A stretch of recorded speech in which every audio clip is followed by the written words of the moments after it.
اسے حکم ملا تھا کہ میدان جنگ میں کسی بھی حال میں سرنڈر نہیں کرنا، خواہ اپنی جان خود ہی کیوں نہ لینی پڑے۔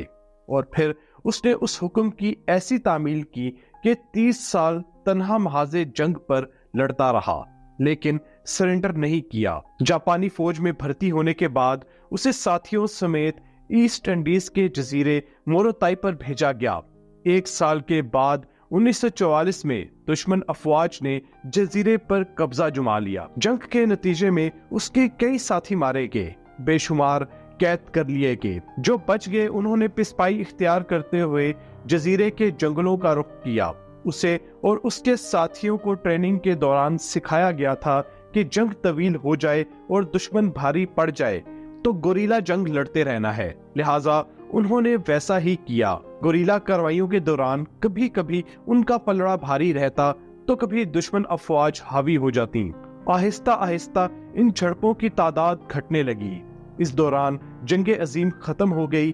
موروتائی جزیرے پر دشمن فوج کا قبضہ برقرار رہا، لیکن وہ اور اس کے ساتھی یہ ماننے کو تیار ہی نہ تھے۔ اتحادی فوج نے دیگر جزائر کی طرح موروتائی پر بھی جیٹ طیاروں کی مدد سے پمفلٹ گرائے، جن میں جنگ ختم ہونے، جاپان کی شکست اور اپنی فتح کا اعلان درج تھا۔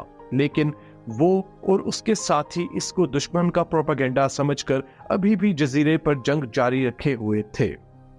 شاید ان کی یہی غلط فہمی ان کی جان بچنے کا سبب بن گئی۔ کبھی کبھی علم سے لا علمی بھی بقا کی ضمانت بن جاتی ہے۔ کسی نے سچ ہی کہا تھا کہ بعض اوقات نہ جاننے میں ہی بھلائی ہوتی ہے۔ یہ کہانی ہے جنگ عظیم دوئم میں جاپان کی طرف سے لڑنے والے سپاہی تیرو ناکامورا کی، جن کا تعلق تائیوان سے تھا، جو 30 سال تک اپنے ملک کی بقا کی خاطر تنہا لڑتے رہے۔ آپ دیکھ رہے ہیں دشت تنہائی اور میں ہوں محمد شاہزیب صدیقی۔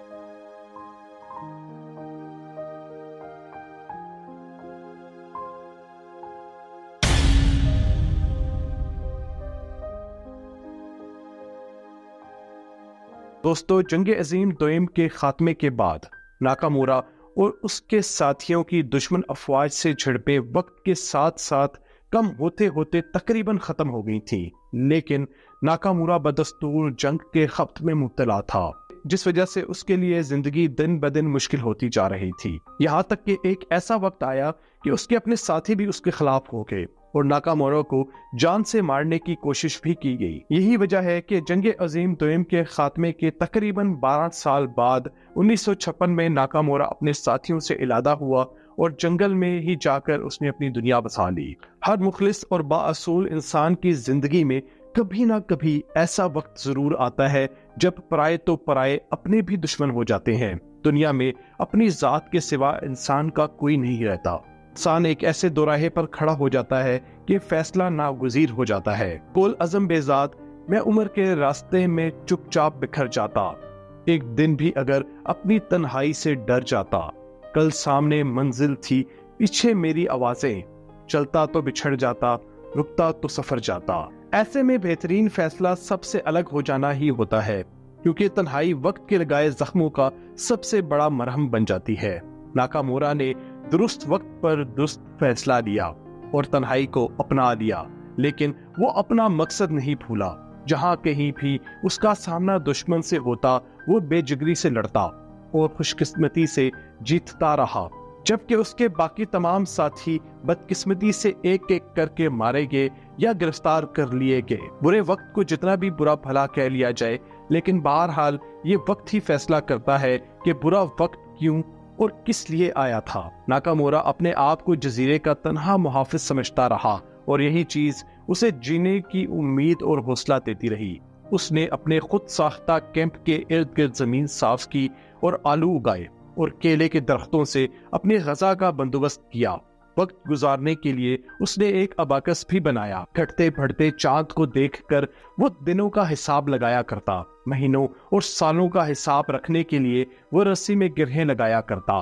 اپنے فرض اور ذمہ داری کو نبھانے میں وہ اتنا محتاط تھا کہ کھانا صرف رات کے اندھیرے میں ہی پکایا کرتا تاکہ آگ سے اٹھنے والا دھواں دن کی روشنی میں کسی کو نظر نہ آئے۔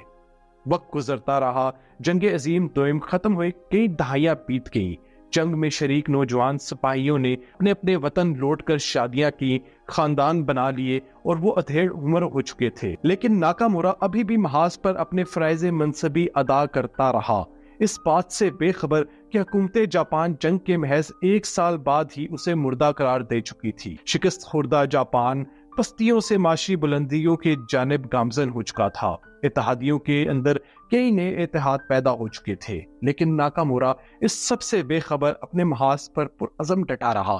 وہ آسمان پر اڑتے طیاروں کو دیکھتا تو اسے اپنے موقف میں مزید تقویت ملتی کہ جنگ جاری ہے۔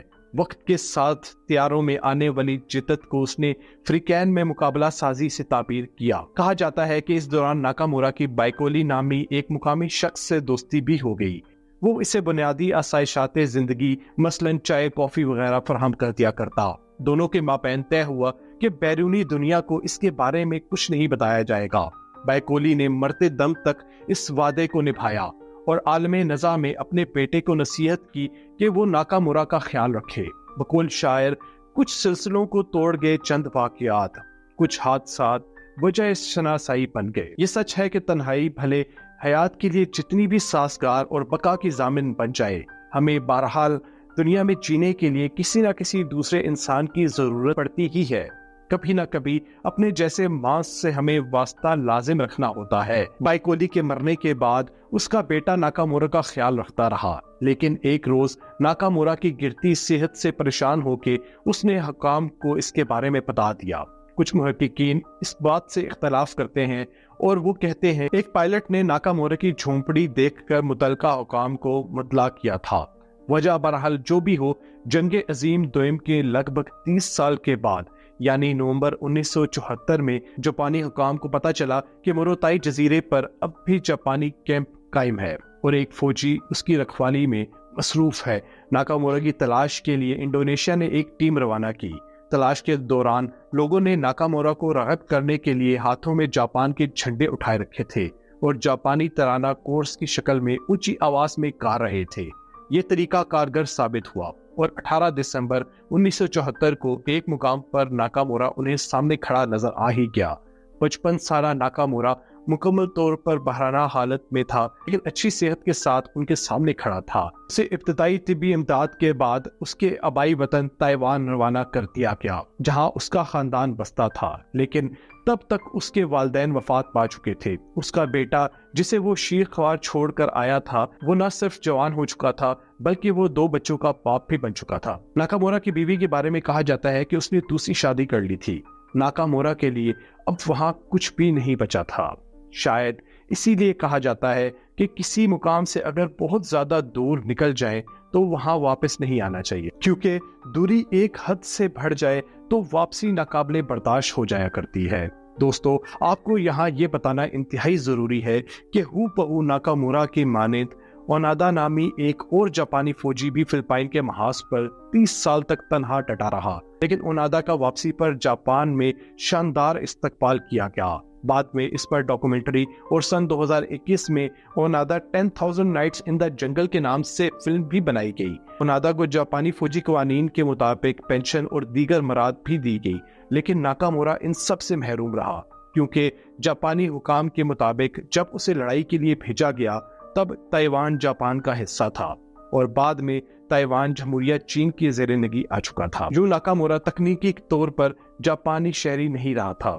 شاعر نے کیا خوب کہا ہے کہ جب پڑا وقت گلستان پہ تو ہم نے خون دیا، اب بہار آئی تو کہتے ہیں تیرا کام نہیں۔ دوستو، اسی خاطر ہم نے ایک جیسے حالات کے باوجود اس قسط میں اونادا کی بجائے ناکامورا کا انتخاب کیا، کیونکہ اسے وہ نام نہیں ملا جو اسے ملنا چاہیے تھا۔ ناکامورا کو اشک شوئی کے نام پر اس وقت کے حساب سے $227 دے دیے گئے۔ اس پر بین الاقوامی میڈیا نے جب شور اٹھایا تو بالآخر تائیوان حکومت نے اپنے شہری کا احساس کرتے ہوئے اسے اس وقت کے حساب سے $14,000 بطور پینشن ادا کیے، جو کہ اتنی ہی رقم تھی جو کہ اونادا کو حکومت جاپان نے دی تھی۔ ناکامورا نے باقی زندگی اپنے بچے کچے خاندان کے ساتھ گزاری۔ اس کی سابقہ بیوی کے شوہر نے اس کو یہ آفر بھی کی کہ وہ ان دونوں کی زندگی سے نکل جاتا ہے اور دونوں میاں بیوی چاہے تو دوبارہ اکٹھے ہو سکتے ہیں، لیکن اس نے یہ کہہ کر انکار کر دیا کہ اب وہ ان کی زندگی میں انتشار نہیں چاہتا۔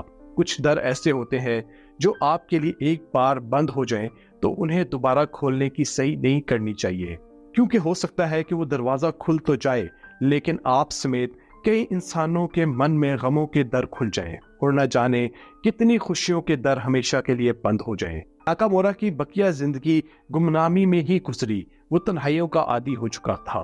تنہائی سے لڑنے والا یہ مجاہد بالآخر 15 جون 1969 کو پھیپھڑوں کی کینسر کی وجہ سے دنیا چھوڑ کر خالق حقیقی سے جا ملا۔ مرنے سے کچھ عرصہ پہلے ایک رپورٹر نے اس سے یہ سوال کیا کہ محاذ جنگ پر 30 سال گزارتے ہوئے وہ کون سی امنگ تھی جس نے اسے زندہ رکھا؟ تو اس کا جواب تھا، میرے لیے ہر روز یہ بات باعث مسرت تھی کہ آج میں زندہ ہوں۔ یہی چیز خوشی کا باعث تھی کہ میری سانسیں چل رہی ہیں۔ میں نے اپنے ہونے کا احساس نہیں کھویا۔ اس نے مزید کہا کہ کسی بھی حال میں اپنی جان کو ضائع نہ ہونے دینا، یہی میری زندگی کا مقصد تھا اور میں اسی سہارے زندہ رہا۔ دیکھا جائے تو یہ ہم سب کی زندگیوں کا سبق بھی ہے۔ ہم سب اس لیے سانس لیتے ہیں اور جیتے ہیں کیونکہ ہم ہیں، اور ہمیں اسی لیے ہونا چاہیے، جینا چاہیے کیونکہ ہمیں سانس لینے کی مہلت ملی ہوئی ہے۔ اس کے ساتھ ہی ہم آج کی ویڈیو کا اختتام کرتے ہیں۔ امید کرتے ہیں کہ دشت تنہائی کی یہ قسط آپ کو پسند آئی ہوگی۔ ویڈیو پسند آنے کی صورت میں ویڈیو کو لائک کیجیے، چینل کو سبسکرائب کیجیے اور اپنے دوستوں کے ساتھ شیئر کیجیے۔ انشاءاللہ آپ سے جلد ایک نئی ویڈیو میں ملاقات ہوگی۔ تب تک اپنا خیال رکھیں۔ اللہ حافظ۔